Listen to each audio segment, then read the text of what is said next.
بسم اللہ الرحمن الرحیم۔ زکوٰۃ اسلام کے 5 ارکان میں سے اہم رکن ہے اور اللہ رب العزت نے اس کی بہت تاکید فرمائی ہے قرآن کریم میں، اسی طرح احادیث رسول میں بھی۔ اور جہاں کہیں اللہ رب العزت نے نماز کا حکم فرمایا ہے تو اس کے ساتھ ساتھ زکوٰۃ کا بھی حکم دیا ہے۔ وَأَقِيمُوا الصَّلَاةَ وَآتُوا الزَّكَاةَ وَأَقِيمُوا الصَّلَاةَ وَآتُوا الزَّكَاةَ، نماز قائم کرو اور زکوٰۃ ادا کرو۔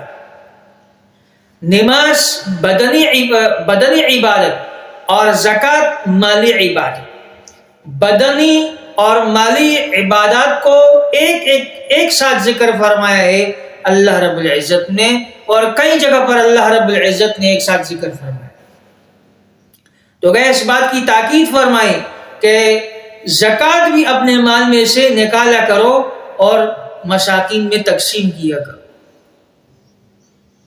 اب اللہ رب العزت نے زکوٰۃ کو کیوں فرض قرار دیا ہے؟ اس کی حکمت کیا ہے؟ اس سے مقصود کیا ہے؟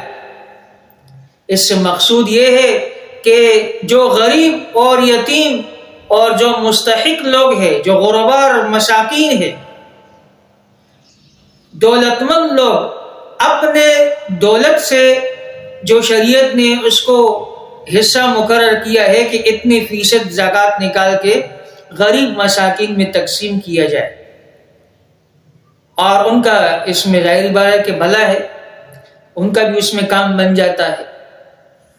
تو 2.5% کے اعتبار سے شریعت نے یہ ہر دولت مند صاحب ثروت پر یہ فرض قرار دیا ہے کہ وہ اپنے مال کو پاک کرنے کے لیے 2.5% کے اعتبار سے زکوٰۃ نکالے، اور جو مستحقین ہیں، جو غرباء اور مساکین فقراء ہے، جو یتیم اور نادار لوگ ہیں، ان میں ان کو تقسیم کرے۔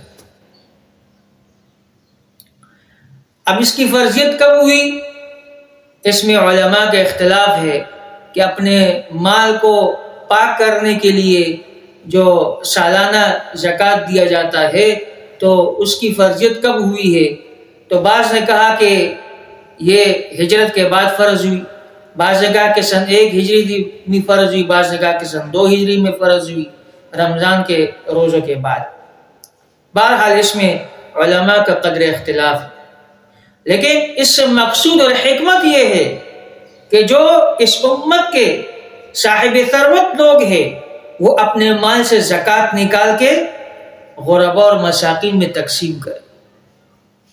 آج اگر صرف پاکستان کے لوگ، جو اس میں بڑے بڑے سرمایہ دار لوگ موجود ہیں، اگر وہ ہر سال پابندی سے اپنے مال کا زکوٰۃ نکالے تو ظاہری بات ہے وہ اتنی زکوٰۃ نکلتی ہے کہ کروڑوں اور اربوں میں نکلتی ہے، تو کوئی بھی غریب یہاں پر نہیں بچے گا اور غربت کا خاتمہ ہو جائے گا۔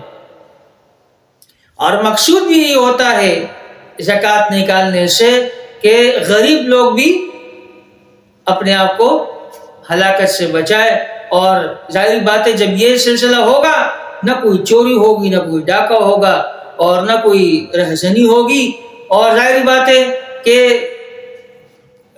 صاحب ثروت لوگ وہ اپنے مال کو اس کے ذریعے سے پاک کرنے والے بن جائیں گے،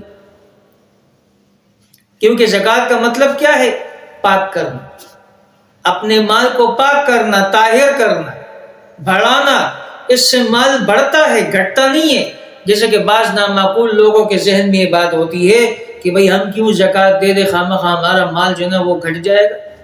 جس طرح قارون نے کہا تھا، جب قارون سے کہا گیا کہ اپنے مال سے اللہ کے راہ میں خرچ کرو تو اس نے انکار کیا کہ میں کیوں خرچ کروں، میری اپنی محنت کی کمائی ہے۔ تو اللہ رب العزت نے خزانوں سمیت اس کو غرق کر دیا۔ آج بھی ایسے ذہنیت کے لوگ موجود ہیں کہ جب ان سے کہا جاتا ہے، بڑے بڑے سرمایہ دار طبقے کے لوگ، تو کہتے ہیں کہ بھائی کیوں خرچ کرے، اتنی محنت سے ہم نے کمایا ہے۔